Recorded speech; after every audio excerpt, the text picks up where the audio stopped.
And joining us now on the line from Calgary, Alberta, look what the Chinook blew in. Bruce Dowbiggin, author of The Meaning of Puck, How Hockey Explains Modern Canada. He also writes the Usual Suspects column in the Globe and Mail. Bruce, how are you tonight? I'm great. Thanks, Steve. Lovely to have you back on our airwaves. Well, we're going to start talking about the Olympics, of course. We just had a great, magnificent Olympic Games out in Vancouver. Can you start by helping us understand what turns us normally mild-mannered Canadians who do not wear their patriotism on their sleeve into a bunch of rah-rah flag-waving, I'll save the noun here, let's just say enthusiasts, let's put it that way? Well, I think people want to belong to something. I think people want to belong to a larger and sometimes better cause. And there's very few things in life that you can do, certainly in modern Canada, that you can get into that qualify that way. I like to liken it to a barn racing. You know, I've been in various cities that have had either in the early 90s when the Blue Jays were going for the World Series. I was in Calgary when they were going for the Stanley Cup final in 2004. And there really is a sense of bringing people together. You get people come out in the street and who are neighbors and who perhaps work together, and they meet each other in a way in which they haven't before, a sense of common purpose. And in a lot of our metropolitan areas these days, it's so transient, people coming and going. There's not a lot of roots that you set down. So when you have an experience like we just did with the Olympics, it gives people a sense about living in Canada and the worth of living in Canada. You know, through a cold winter or a problematic time, sometimes you wonder why you're there. This is a reason to kind of say, yeah, this is why I live here, and this is what we belong, what we believe in. And I think there is a sense in the country to a large extent that a lot of people aren't always sure what we believe in. We believe in a lot of values, but the core interests of our country are often kind of forgotten. And I think we come back to that in the Olympics. We have this as well, though, not just when it comes to waving the flag for your country, but you see it with that national holiday they have every year in the United States called the Super Bowl. How is it that even when you're just cheering for a team, you can get that same feeling of nationalistic pride?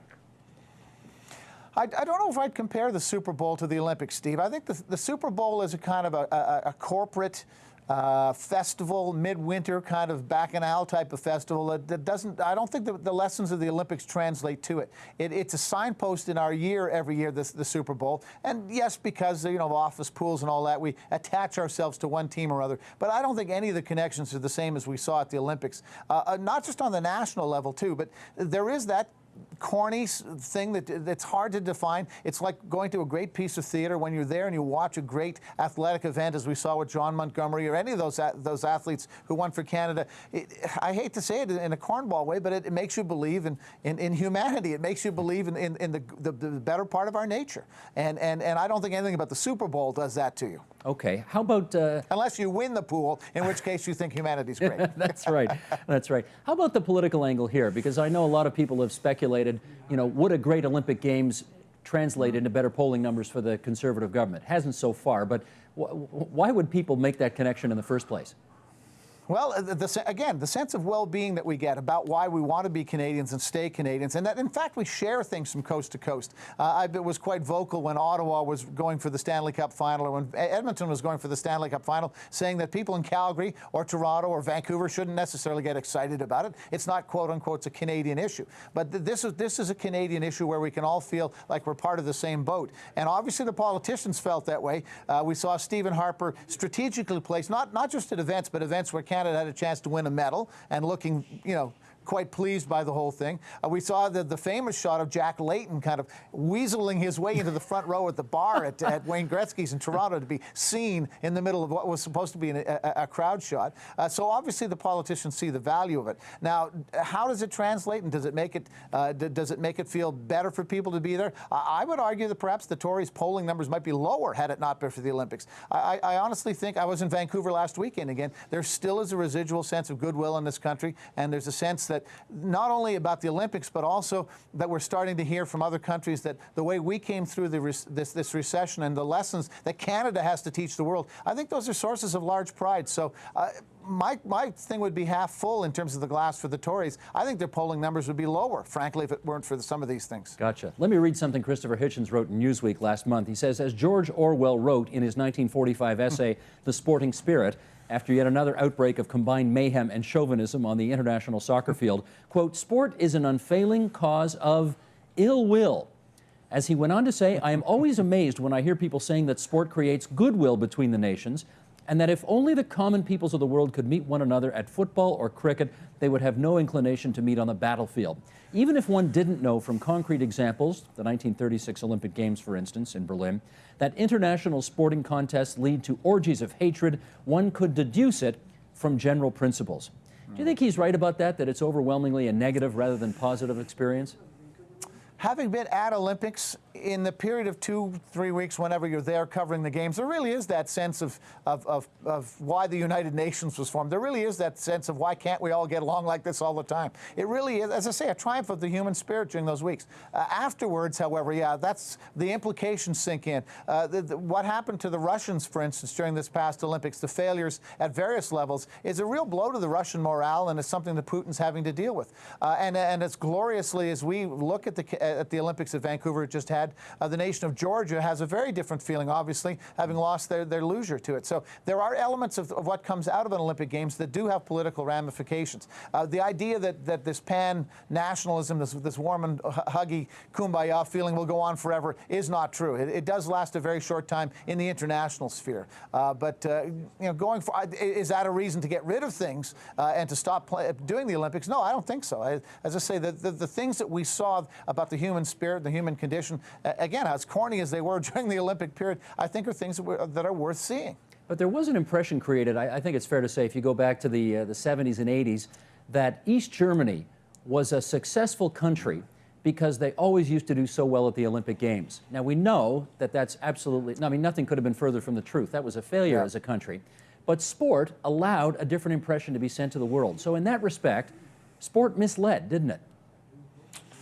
I think that's a pretty harsh condemnation of it. At the end of the day, there's all sorts of people who you can say the same thing about Canada, how much more money we spent to make our athletes better this time, that's not a real reflection of how we treat our athletes, and that there is some deception in it. Again, you can take a glass half full example. What strikes me most of all watching it, Steve, and when you've got the example of the East Germans and some of the things they did, the drug manufacturing, is why more countries don't do it, why we don't have this rampant at the Olympics. There are still certain blocks in the world where this is accepted, and cheating to get ahead, so that you tell your citizens, like the Chinese do, look, we're a great and glorious people, look how we've done with the Olympics. But I'm always surprised how that more countries don't do it. Again, glass half full as opposed to half empty. Let me try this with you. You know Martin Short. I know Martin Short, originally from Hamilton, Ontario, one of the funniest guys I know.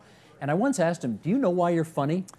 And he said, not only do I not know why, but I don't want to analyze that for fear of messing with whatever gift I have. And I wonder if you ever occasionally think that way about the magic of sports, that it's something that maybe some days of the week is better not to analyze, because if you do, you mess with the magic. What do you think? Oh, I agree. I was doing a talk the other day at the University of Calgary, and was talking to a fourth-year class there, and we were talking about the Olympics, and I get back to this point. I've made it a couple of times. There is that sense when you go to a great piece of theater, 300 people, 1,000 people, whatever it is, you go to see that great piece of theater. There is a sense of communality. There is a sense of, it's hard to define. It's not something you can put your finger on, but you all walk out of that theater at the end having had a shared experience about the human condition, about something that makes us feel better about living. And sport has that. And Steve, time after time, it's what brings me back. I've been doing it for 30 years, but time after time, it's the surprise of what happens when the lights go on and they drop the puck or the ball gets thrown. What unfolds, that sense of theater with the group, the communality, the celebration, the piece of theater that happens in sport, that strikes me time and time again, that you can't find an equivalent in politics, or very rarely you can't find equivalents in business. It has a way of uplifting the human spirit in a way that I just find very hard to duplicate in other parts of my life. And what's interesting, I guess, about it as well is that even for people, and the Olympics certainly showed this, who traditionally don't think of themselves as sports people or don't like sports, they buy into this too, don't they? Well, sure. There were, I think the figure, somewhere in the neighborhood of 20 to 22 million Canadians watched some part of the men's gold medal hockey game. So there are a lot of people who get into it. Again, as a sense of theater, as a sense of belonging. It's like a party. People are going to have parties. Let's watch the game. I was at a party that day, and of course it all broke down. We all went to see and watch on the TV, and most of those people will not watch another hockey game the rest of the year. So there is that sense of trying to be part of it, and that sense of I was there then.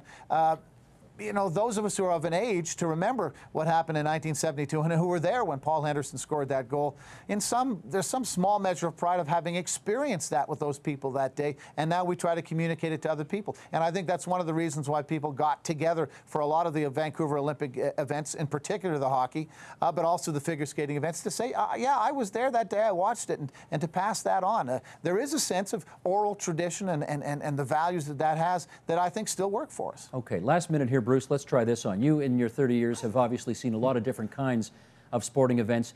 Have you been able to conclude whether some seem to be healthier in terms of producing a kind of a national cohesion as an outcome than others? Well, I mean, they all tend to get exploited in some way, and we just talked about the political thing, that they all get exploited in some way, either corporately or politically or whatever. But you know, perhaps the greatest moment I ever covered was in '96 at the Atlanta Olympics when Donovan Bailey won the double gold medals in that particular Olympics, and in particular when he won the 100 meters. Being there in that theater in America, in that stadium in America, and watching him win for Canada was an indefinable thing. You know, nobody could get their hands on. No politician could sully that. No corporate person could make that worse. It was a shining moment that people couldn't get their hands on and tarnish. Afterwards, the athlete might do something to disgrace themselves, or the event might be changed a little bit by something we learn later on. But by and large, there is something inescapably great about being at those moments that is good for the human nature, and then makes it worth doing these things. Put up with all the junk that the IOC does and all of the corporate stuff. It still makes it worthwhile to see that. Still nice not to see you be cynical at this advanced age that you're now presenting to our viewers, Bruce. Good for you. Well, I can go negative if you want. No, we like this. There's lots there to be negative about, but again, Steve, that's what strikes me about it. It's just that as cynical as I am, and how many Stanley Cups I may have seen, or Super Bowls or Grey Cups, to be at the Grey Cup this last year when Saskatchewan put that extra person on the field and ended up losing the game, and the palpable feeling I had for the Rider fans, knowing the history that went with it. I mean, those are things I'll remember all my life. Always good to have you on our airwaves, Bruce. Thanks a lot. Thanks, Steve.